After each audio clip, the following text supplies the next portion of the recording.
Let's build the ultimate snack. We're baking the bold flavors of cowboy butter into a perfectly toasted, shattering mix of cereal and pretzels. The goal is to transform a standard seasoning blend into a massive, structurally sound batch of savory crunch. To pull this off, you need the right hardware.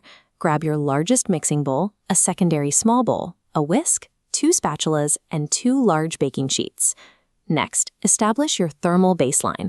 Set your oven to a low, highly controlled 250 degrees Fahrenheit. This volumetric chart plots the specific ratios we need for our dry base.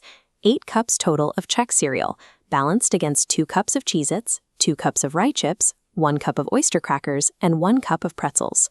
Sticking strictly to these exact volumetric ratios and having your equipment staged is the foundational step. It ensures you achieve uniform flavor distribution later in the process. Start by lining your 1 or 2 large baking sheets with parchment paper. This parchment acts as a physical barrier to prevent the mix from sticking to the metal, and it streamlines the cleanup process when you are done. Step 1 of the assembly is the combination sequence. Deposit all 6 of those dry carbohydrate components into your primary, extra-large mixing bowl. Before we introduce any liquid, give this a preliminary dry toss by hand. You want to thoroughly blend the diverse shapes and textures. A well-integrated dry mix prevents isolated pockets of a single ingredient.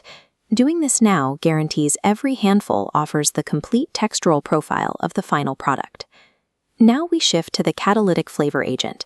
In your small secondary bowl, start with a baseline of 3/4 of a cup of melted, unsalted butter.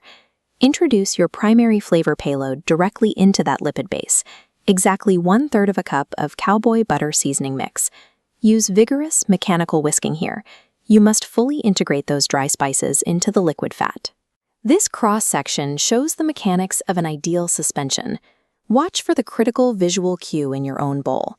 The seasoning must be evenly suspended throughout the liquid. If it settles at the bottom, keep whisking.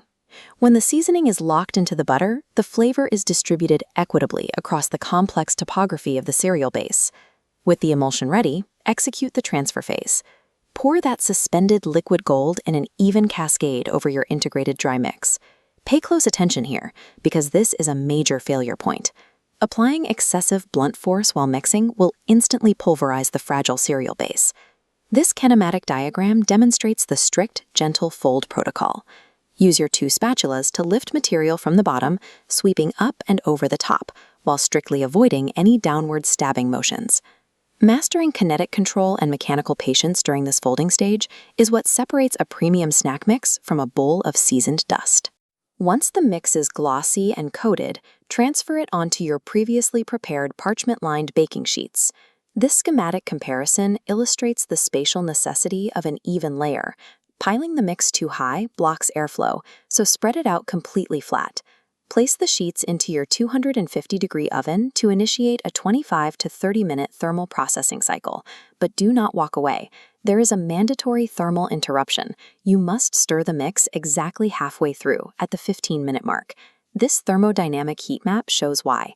Pan edges cook faster than the center, developing hazardous hotspots while the middle stays cool. Pull the tray out, fully mix the contents to redistribute heat, and re-establish that flat layer before returning to the oven. Maintaining a low thermal baseline combined with that midpoint physical agitation is the sole formula for achieving deep, golden toasting without crossing into the burning threshold. When the baking cycle is complete, extract the trays from the oven. Resist the urge to eat it immediately. The hot cereal will still have a soft, seemingly soggy texture. Crispness is a matter of physics. Ambient air cooling is the mechanism that evaporates the residual moisture, finalizing that hardened, shattered texture.